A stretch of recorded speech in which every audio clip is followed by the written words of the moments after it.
Hola, buenas tardes. Mis compañeros y yo, estudiantes de Ingeniería Civil e Industrial del Instituto Tecnológico de Villahermosa, presentaremos una aplicación del cálculo vectorial, tomando como punto de partida nuestra introducción. El cálculo vectorial es una herramienta fundamental en la ingeniería civil para analizar el comportamiento de las estructuras. En este proyecto se estudia la distribución de carga en una losa de concreto aplicando diversos conceptos matemáticos para comprender su comportamiento y optimizar su diseño. Nuestro principal problema sería, como tema específico, la distribución de temperatura en una losa de concreto durante el proceso de curado. Cuando una losa de concreto recién colado se encuentra expuesta al ambiente, la temperatura no es uniforme en toda su superficie. Algunas zonas pueden calentarse más que otras debido a la hidratación de cemento y a la radiación solar. Estas diferencias de temperatura generan esfuerzos internos que pueden provocar grietas.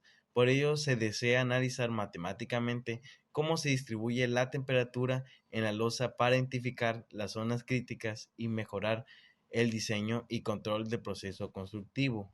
A continuación, nuestro modelo matemático sería Txy igual a 20 más x al cuadrado más y al cuadrado. Esta función Txy representa nuestra temperatura en grados Celsius y y representa nuestra posición vertical y x nuestra posición horizontal. Al visualizar esto, nuestra gráfica de Txy nos representaría una paraboloide circular, el cual es una parábola tridimensional, el cual modela cómo se distribuye y concentra el calor dentro de una habitación, tomando que 20 sería nuestro punto de origen, donde iniciaría a expandirse nuestra paraboloide hacia el eje Y X. Por ende, en cuanto más se expande, más crecen nuestros grados Celsius. Esa sería nuestra explicación de nuestra gráfica. Por eso podemos ver que entre más se aleja hacia X y Y, más crece o más aumenta nuestra temperatura en nuestro eje Z. Ok, a continuación tenemos nuestras curvas de nivel que analiza el flujo térmico en el plano. Nos apoyamos en un concepto clave, porque son las curvas que se forman al intersectar la superficie de la función con planos horizontales. Z igual a K, donde K es una constante real y se calcula igualando la función de dicha constante. Aquí podemos ver que nuestras curvas de nivel se representan cerca de 2, cerca de 3 y cerca de 4. Así podemos ver que se va desde una perspectiva de arriba, donde no podemos ver como tal a Z, se va expandiendo nuestra temperatura hacia X y Z. Por ende, nuestros puntos con mayor temperatura serían en las esquinas y paredes. A continuación los dejo con mi compañera. Yo les voy a presentar el tema de límites y continuidad, donde veremos un concepto de qué es, qué se debe hacer, su desarrollo y su finalización. Primero que nada, ¿qué es? Bien, el límite de continuidad es un comportamiento en el espacio donde el límite es un vector al que se aproxima una función desde cualquier dirección. Y la continuidad, la garantía de su trayectoria que no tiene saltos ni rupturas. ¿Qué debemos hacer? Bien, el objetivo es analizar si la función tiene interrupciones, es decir, si presenta cortes o saltos en su gráfico. Como nuestra función es un polinomio, aplicamos la condición formal de la continuidad, que es límite de función de t de xy cuando el punto de xy tiende al punto AB, es igual a la función evaluada en AB. Básicamente el procedimiento es una sustitución directa, simplemente cambiamos las variables x y y por los números del punto que nos den, ya que los polinomios nunca se dividen en cero ni se indeterminan. Básicamente la función es continua, porque la temperatura cambia gradualmente sin saltos, ya que al ser un polinomio, el límite siempre existe y coincide en el valor real, lo que significa que la temperatura fluye de manera suave en todo el espacio. Por otro lado tenemos las derivadas parciales. ¿Pero qué son las derivadas parciales? Bueno, estas miden la razón de cambio de una función respecto a una sola variable manteniendo otra constante. Es decir, primero vamos a derivar respecto a x tratando a la y como un número fijo y decimos que la derivada parcial de t respecto a x es igual a 2x. Como segundo paso, derivamos respecto a y, tratando a la x ahora como un número fijo. Se escribiría y diría que la derivada parcial de t respecto a y es igual a 2y. Pues estos resultados pendientes o velocidades son las pendientes o velocidades de cambio en direcciones perpendiculares, para finalmente que estas derivadas nos indiquen qué tan rápido pues cambia la temperatura cuando nos movemos únicamente en la dirección del eje X o del eje Y. Como último punto tenemos el tema de las gradientes. Primero que nada, ¿qué es una gradiente? Bueno, una gradiente es una dirección de máximo crecimiento de una función, mientras que la derivada direccional mide la tasa de un cambio en una dirección específica. Tenemos el siguiente ejercicio donde vamos a calcular sobre la gradiente. Y pues calcularemos que la gradiente de t, que se escribe como una habla del t. El desarrollo nos dice que el vector con componentes 2x y 2y. Al presentarnos esto debemos decir que el gradiente señala la dirección donde la temperatura aumentará más rápidamente, para después derivar la direccional, donde tenemos que elegir un vector unitario con componentes 1 sobre raíz de 2. Entonces finalmente calculamos la derivada direccional de t en la dirección de u, que es igual a la gradiente de t producto punto al vector u. Al llegar a este resultado concluimos diciendo que pues básicamente esto nos permite conocer cómo cambia la temperatura en una dirección específica. En el punto de máximos y mínimos queremos identificar cuál es la zona más fría y la más caliente de la habitación. La función de la temperatura es txy es igual a 20 más x cuadrada más y cuadrada. Como paso número 1 encontramos los puntos críticos, los cuales son 2x y 2y. Se igualan a 0 y por lo tanto el único punto crítico es el punto 0, 0. Como paso 2, se evalúa la temperatura en el punto crítico, lo cual nos da un resultado de 20. Luego, como paso 3, se determina si es un máximo o un mínimo, lo cual nos da que x cuadrada más y cuadrada es igual o mayor a 0. Por lo tanto, significa que nunca podrá existir una temperatura menor que 20 grados. Así concluimos que es un mínimo absoluto, ya que al calcular las derivadas parciales encontramos un único punto crítico en el centro de la habitación. Ahora, en el tema de integral doble, podemos ver, suponemos que tenemos una habitación cuadrada de 4 por 4 metros, y la integral es 20 más x cuadrada más y cuadrada de dx y de y. Ahora, como primer paso, se integra con respecto a x tomando y como una constante. Se integra usando la fórmula correspondiente, luego se evalúa en el intervalo de 0 a 4 y nos da 80 más 64 tercios más 4y cuadrada. Luego, como paso número 2, integramos con respecto a y y se calcula y se integra evaluando dentro del intervalo 0 y 4, lo cual nos da un resultado aproximado de 1472 tercios o aproximadamente 490.67. Para el área del piso es 4 por 4, o sea, hace 16 metros cuadrados y nos da una temperatura promedio de 30.67. Y esto nos da porque si dividimos el área de 16 metros cuadrados, obtendremos una temperatura que es coherente con el rango de temperaturas en el piso. Y como último punto de integral iterada, queremos resolver la integral doble de 20 más x cuadrada más y cuadrada de dx y de y en el intervalo de 4 a 0. Y como primer paso resolvemos la integral externa integrando con respecto a x. Se integra término por término y entonces nos da 20x más x al cubo sobre 3 más y al cuadrado de x, y sustituyendo x igual a 4 nos da 80 más 64 tercios más 4y. Por lo tanto, ese es el valor de la integral. Luego se agrupan las constantes y la integral se transforma en 304 tercios más 4y al cuadrado de dy. Y como paso número 2, resolvemos la integral integrando cada término con respecto a y, lo cual nos da 304 tercios de y más 4y al cubo sobre 3 en el intervalo 4 a 0. Y se evalúan los límites. Sustituimos y igual a 4 y nos da un resultado de 1472 tercios. Y sustituyendo y igual a 0 nos da 0, lo cual nos da que finalmente nos da un resultado de 90.67. Ahora, si queremos obtener la temperatura del recinto, dividimos entre su área y nos da 30.67, ya que si dividimos entre el área de la habitación, obtendremos una temperatura promedio de 30.67 grados centígrados. Gracias por su atención. Ahora continuemos con la integral triple. Para este punto utilicé una integral triple para analizar la temperatura en todo el volumen de la losa de concreto. Para ello se consideró una losa de 4 metros por 4 metros y un espesor de 15 centímetros. Después de realizar las integraciones sucesivamente respecto a las variables x, y y z, lo que obtuvimos fue un resultado de 73.6 y pues este valor representa la temperatura acumulada en el volumen estudiado. Para esto lo que yo utilicé fue la siguiente fórmula.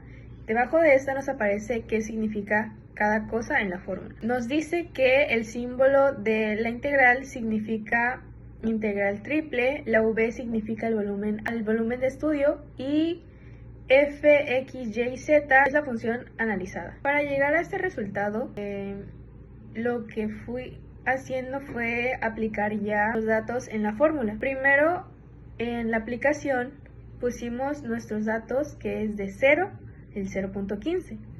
Luego 0 a 4, igual puse el 0 a 4. ¿De dónde saco estos datos? Bueno, estos datos los saco al nosotros interpretar esta losa, que es de 4 metros por 4 metros y pues tiene un espesor de 15 centímetros. Ahora pasemos a la fórmula y a nuestro ejercicio. Bueno, ahora tenemos la fórmula utilizada, en la cual debajo de esta nos pone qué significa cada cosa que integra esta fórmula. Tenemos que los tres símbolos significan la integral triple, luego tenemos que la v significa el volumen de estudio y función x, y, z significa la función analizada. Para empezar, ¿qué estamos buscando? Bueno, lo que estamos buscando es determinar la temperatura total acumulada dentro del volumen de la losa de concreto durante el proceso de curado. Ahora, pasando a la aplicación, lo que nosotros debemos hacer es poner todos nuestros datos a nuestra fórmula. Vamos a poner la integral definida, que va del 0 al 0.15, igual ponemos otro símbolo de integral, ponemos los valores de 0 a 4, seguidamente ponemos otra integral que igual va de 0 a 4 por la función 20 más x cuadrada más y cuadrada por el diferencial de x, el diferencial de y y el diferencial de z. Como paso número 1 tenemos que debemos integrar respecto a x. Ponemos nuestra integral, que sería integral por 20 más x cuadrada más y cuadrada por el diferencial de x. Nosotros vamos a integrar esa función ya directamente. Tenemos como resultado 20x más x cúbica sobre 3 más xy cuadrado. Ahora, como paso 2 tenemos que evaluar de 0 a 4.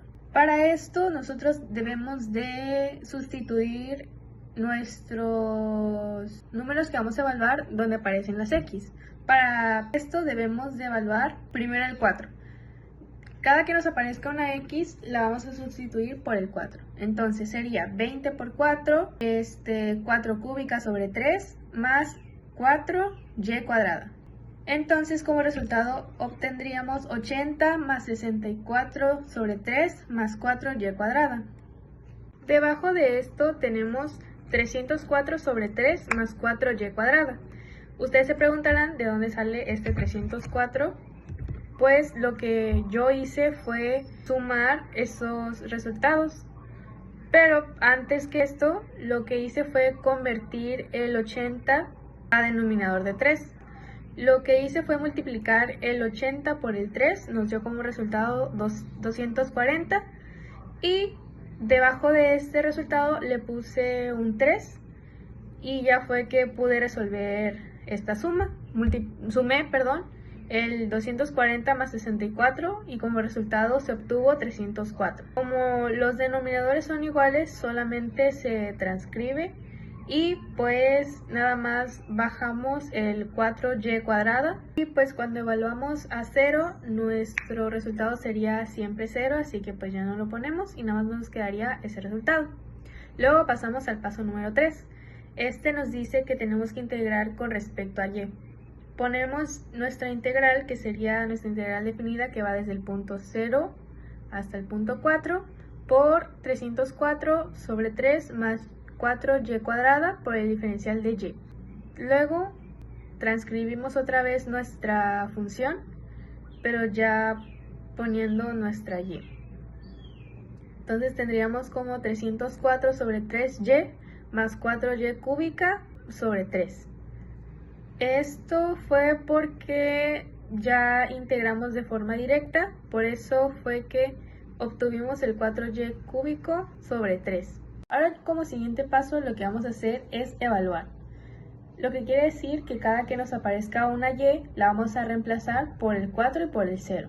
Entonces, el 304 sobre 3 lo vamos a multiplicar por 4 más 4 por 4 cúbica sobre 3. Entonces, 304 por 4 nos da como resultado 1216 y 4 por 4 cúbica nos da como resultado 256. Ahora lo que vamos a hacer es sumar ese 256 más ese 1216, nos da como resultado 1472 sobre 3. Ahora en el paso número 5 tenemos que integrar con respecto a z.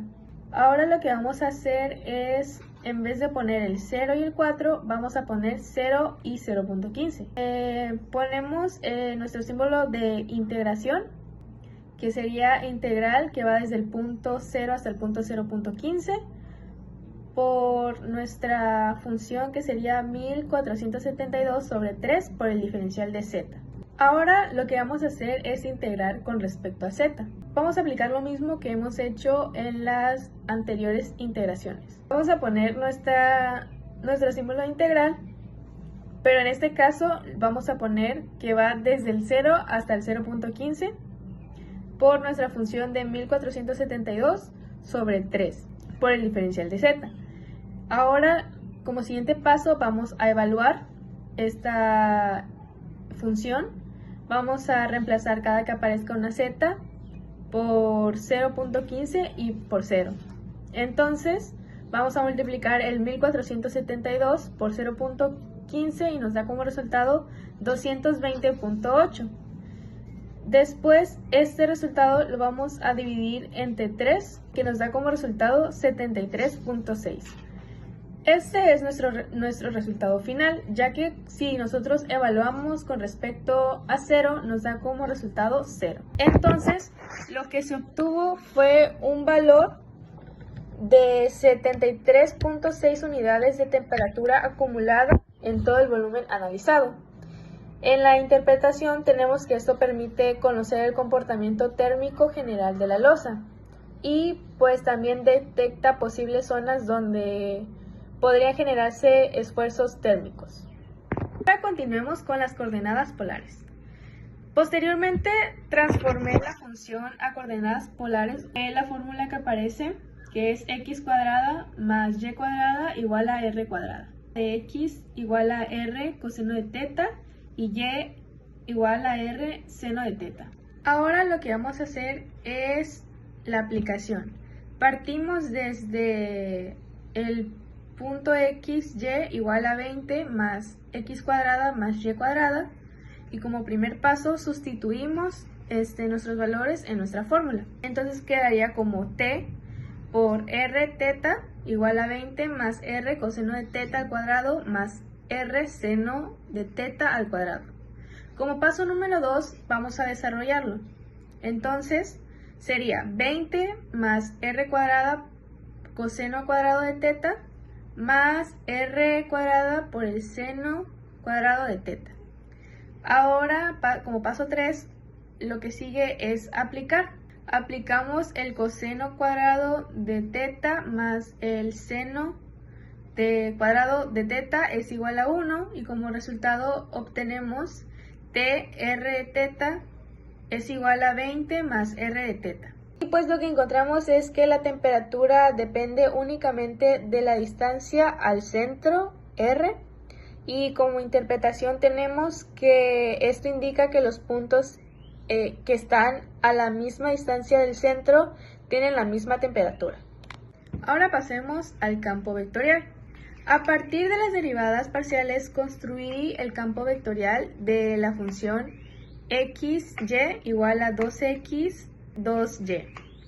Este campo vectorial permite representar la dirección en la que aumenta la temperatura dentro de la losa.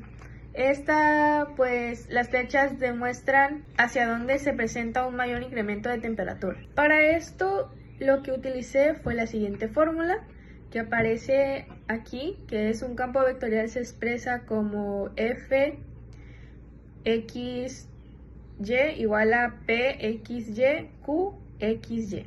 Ahora tenemos la aplicación. Esta nos dice que primero obtenemos el gradiente. Nos dice que en habla de t es igual a la derivada parcial de t con respecto a x y la derivada parcial de t con respecto a y. Como paso número 1 tenemos esta misma que nos dice derivada parcial de t con respecto a x es igual a 2x, y como paso 2 tenemos que la derivada parcial de t con respecto a y es igual a 2y. Ahora lo que vamos a hacer es sustituir.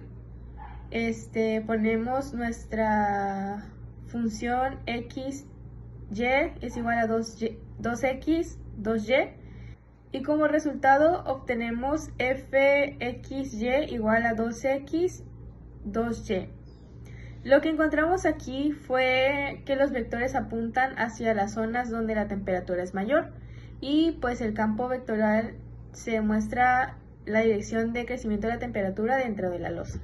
Ahora tenemos la divergencia. Después de pasar a lo que es el campo vectorial, pasamos a la divergencia. Aquí, para determinar si el calor tiende a dispersarse o contraerse, el resultado obtenido fue 4, que es el valor positivo. Esto indica que el calor se dispersa hacia el exterior de la región analizada. Para obtener esto, lo que yo utilicé fue la siguiente fórmula, que es nabla por f es igual a la derivada parcial con respecto a x, la derivada parcial de q con respecto a y, donde f es igual a pq. Ahora vamos a aplicarla y pues tenemos que f es igual a 2x 2y. Como paso 1 tenemos que nabla por f es igual a la derivada parcial de 2x con respecto a x más la derivada parcial de 2y es igual con respecto a y, es lo que vamos a sustituir, entonces tendríamos como resultado 4. Ahora tenemos como paso número 1 pues nabla por f es igual a la derivada parcial de 2x con respecto a x más la derivada parcial de 2y con respecto a y, y luego debajo de esto tenemos el paso número 2, que es sumar nuestras constantes, que sería 2 más 2, y como resultado obtenemos 4. Lo que obtenemos aquí es que la divergencia es positiva, y pues esto indica que el calor tiende a dispersarse desde el interior hasta el exterior de la losa. Ahora, como último punto, tenemos la rotacional del campo vectorial para verificar si existía algún movimiento circular en la distribución de temperatura. El resultado fue 0, lo que significa que no hay rotación en el flujo de calor y que la temperatura se distribuye de forma radial y uniforme alrededor del centro de la losa. Para yo obtener este resultado, lo que hice fue aplicar la siguiente fórmula, que nos dice que para un campo bidimensional tenemos la fórmula de nabla por f, que es igual a la derivada parcial de q con respecto a x menos la derivada parcial de p con respecto a y. Primero tenemos la aplicación que nos dice que f es igual a 2x, 2y. Ahora sustituimos nuestros valores en nuestra fórmula y obtenemos que nabla es igual a la derivada parcial de 2y con respecto a x menos la derivada parcial de 2x con respecto a y. Como paso 2 tenemos que hacer nuestra resta, o sea, restar nuestras constantes. Restamos el 2 menos 2 y como resultado obtenemos 0. Entonces lo que encontramos es que el rotacional es igual a 0. Esto quiere decir que pues no existe circulación o giro en el flujo del calor y pues que la temperatura se distribuye de manera uniforme alrededor del centro. Y pues en aplicación real en la ingeniería tenemos que pues este análisis permite verificar o diseñar viviendas más eficientes técnicamente. Esto reduce el consumo de energía en aire acondicionado y pues mejora el confort de los ocupantes. Pues ahora para concluir tenemos que el cálculo vectorial nos permite analizar y comprender el comportamiento de las cargas en estructuras de manera precisa. Gracias a estas herramientas matemáticas, los ingenieros pueden diseñar obras más seguras, eficientes y resistentes para toda la sociedad.